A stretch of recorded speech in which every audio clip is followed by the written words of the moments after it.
Guys, ಇನ್ಮೇಲೆ ನಾನು videos ಮಾಡಬಾರ್ದು ಅಂತ ಅಂದ್ಕೊಂಡು ಸ್ಟಾಪ್ ಮಾಡಿದ್ದೆ. ಈ ವಿಡಿಯೋ ಏನಕ್ಕೆ ಮಾಡ್ತಿದ್ದೀನಿ ಅಂದರೆ, ನಿನ್ನೆ ಒಬ್ಬ ಸ್ವಾಮೀಜಿಗಳು ನಮ್ಮ ಮನೆ ಹತ್ರ ಬಂದಿದ್ದರು. ಸತತ 3 ವರ್ಷಗಳಿಂದ ಬರ್ತಾಯಿದ್ದಾರೆ. ಸೊ ಅದರಲ್ಲೂ 1 ವರ್ಷ ನಾನು 2,000 ಏನೋ ಅಮೌಂಟ್ ಕೊಟ್ಟಿದ್ದೆ, ಅದೇನೋ ಸೇವೆ ಅಂದಿದ್ದಕ್ಕೆ. ಸರಿ, ನಮಗೂ ನಂಬಿಕೆ ಇದೆಯಲ್ಲ, ಕೊಡೋಣ ಅಂತ ಕೊಟ್ಬಿಟ್ಟೆ 2,000. ಅದಾಗಿದ್ದು 1 ವರ್ಷಕ್ಕೆ ಮತ್ತೆ ಒಂದು ಸಲ ಬಂದರು. ಆವಾಗ ಅಮೌಂಟ್ ಕೇಳಿದ್ರು. ಅವಾಗ ನನ್ನ ಹತ್ರ ಇರಲಿಲ್ಲ. ಮನೇಲೆಲ್ಲಾದರೂ ಇಕ್ಕಿರ್ತೀರಾ, ತೆಗೆದು ಕೊಡಿ ಅಂತ ಹೇಳಿದ್ರು. ಸೊ ಯಾವುದು ಇಲ್ಲ ಸ್ವಾಮಿ, ಫೋನ್ ನಂಬರ್ ಕೊಡಿ, ಕಾಲ್ ಮಾಡಿ ನಾನು ಹಾಕ್ತೀನಿ ಅಮೌಂಟು ಅಂತ ಹೇಳಿದೆ. ಅವರಿಲ್ಲ, ನಿಮ್ಮ ನಂಬರೇ ಕೊಡಿ ಅಂತ ಹೇಳಿದ್ರು. ಓಕೆ, ಕೊಟ್ಟೆ. ಹೋಗ್ಬಿಟ್ರು. ಈ ವರ್ಷವೂ ಬಂದಿದ್ದರು. ನಿನ್ನೆ ಬಂದಿದ್ರು ಅವರು.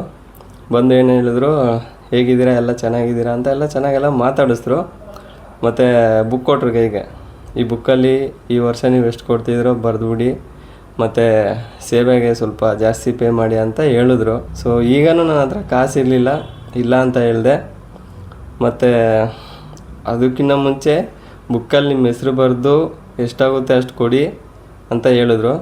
ನನ್ನ ಹತ್ರ ಇಲ್ಲ ಅಂತ ಹೇಳಿದೆ. ಫೋನ್ಪೇನೂ ಓಪನ್ ಮಾಡಿ ತೋರಿಸ್ದೆ, ಆಯಿತಾ. ಅದಾದಮೇಲೆ ನಿಮಗೋಸ್ಕರನೇ ನಾನು ಅಲ್ಲಿಂದ ಪ್ರಸಾದ ತೊಗೊಬಂದಿದ್ದೀನಿ, ಅಮೌಂಟ್ ಬರೀರಿ ಸೇವೆಗೆ ಅಂತ ಹೇಳಿದ್ರು. ಸ್ವಾಮಿ, ನನ್ನ ಹತ್ರ ಇಲ್ಲ. ಈ ಸಲನೂ ನಾನು ಕೇಳಿದೆ, ನಿಮ್ಮ ನಂಬರ್ ಕೊಟ್ಟೋಗಿ ನನಗೆ ಅಂತ.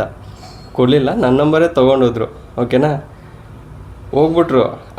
ಪ್ರಸಾದ ನಿಮಗೋಸ್ಕರ ತೊಗೊಂಬಂದಿದ್ದೀನಿ ನಾನು ಅಂತ ಹೇಳಿದ್ರಲ್ಲ, ಆ ಪ್ರಸಾದನೇ ಕೊಡಲಿಲ್ಲ, ಹಾಗೆ ಹೋಗ್ಬಿಟ್ರು. ಇದು ಅವ್ರ ನಿಜವಾದ ಸ್ವಾಮಿಗಳೋ ಇಲ್ಲ ಬೇರೆ ಸ್ವಾಮಿಗಳೋ ನನಗೆ ಗೊತ್ತಿಲ್ಲ. ಬಟ್ ನಂಬಿಕೆ ಮಾತ್ರ ನನಗಿದೆ. ನಾನು ಕಾಸು ಕೊಟ್ಟಿದ್ರೇನೋ ಪ್ರಸಾದ ಕೊಡ್ತಿದ್ರೇನೋ. ಪ್ರಸಾದ ನನಗೆ ಬೇಕಂದರೆ ನಾನು ಕಾಸು ಕೊಡಬೇಕು, ಇಲ್ಲ ಅಂದರೆ ಅವ್ರು ಹಂಗೆ ಹೋಗ್ಬಿಡ್ತಾರೆ. ಇದು 3 ವರ್ಷದಿಂದ ನನಗೆ ಎಕ್ಸ್ಪೀರಿಯೆನ್ಸ್ ಆಗಿರೋದು. ಬಟ್ ಇದು ಅವ್ರ ನಿಜವಾದ ಸ್ವಾಮಿಗಳೋ ಇಲ್ಲ ಸುಮ್ಮನೆ ಕಾಸ್ಗೋಸ್ಕರ ಈ ಥರ ಮಾಡ್ತಿದ್ದಾರೋ ಗೊತ್ತಿಲ್ಲ. ಬಟ್ ನನಗೆ ಆಗಿರೋದನ್ನು ನಿಮ್ಗೆ ಹೇಳಿದ್ದೀನಿ. ನಿಮ್ಗೇನಾದರೂ ಈ ಥರ ಆಗಿದೆಯೋ ಇಲ್ವೋ ಗೊತ್ತಿಲ್ಲ. ಬಟ್ ನನಗಾದರೆ ಇವರು ಸ್ವಾಮಿಗಳಂತೂ ಅಲ್ಲ ಅಂತ ಅನ್ನಿಸ್ತಾ ಇದೆ.